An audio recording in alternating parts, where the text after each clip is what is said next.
Well, Syracuse basketball couldn't get the job done in its bubble battle with NC State on Wednesday, and that's why this game versus Miami is that much more important. Alongside Jackson Ajello and Karl Moeglein, I'm Raucci. Welcome into the CitrusTV studios for this web edition of Cuse Countdown. And guys, how about that new little countdown clock that we got going on before the webisode? Oh, I think it's just so classy. I think we look so professional. We look beautiful right now. Hey, nothing like Citrus TV, am I right?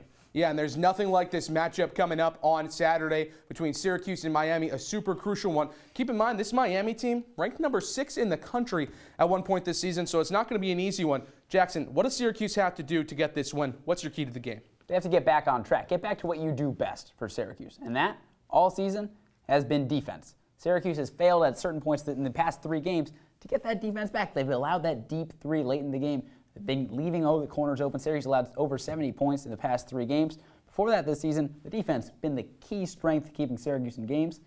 You can't rely on this offense for this team. That's way too inconsistent. Get back to what you do best. Grind out the games. Look, against Miami, past 6 games between these two teams, only one team has scored 70 points. It's going to be a grinded out affair. Bring back the defense for me for Syracuse. That's the key. Well, when you look at these two teams, one thing really stands out, and it's why my key to the game is something Syracuse needs to remember. Size matters. And the reason that is, when you look at this Miami lineup, their second tallest player that starts, 6'7".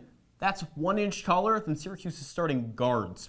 That big difference is something Syracuse has to exploit if they want to win this game. They need to be able to exploit those key matchups down low, be able to score in the paint, something they've struggled at this year, but I think they're going to be really successful if they're able to do that.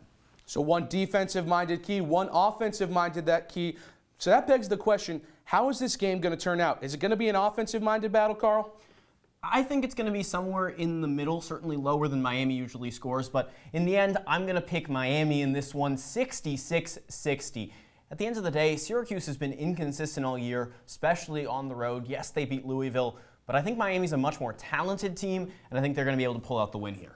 Well, Karl, I'm going with Syracuse in this one, 65-59 for the Orange in this one. Another low-scoring affair, as I mentioned. Come on, these two teams, they don't play high-scoring affairs when the two get together. Last season, the ACC tournament game was just 62-57, I believe. I think Syracuse, in the end, just able to hit a couple more shots than the Hurricanes. And I think the defense will be back and better than ever.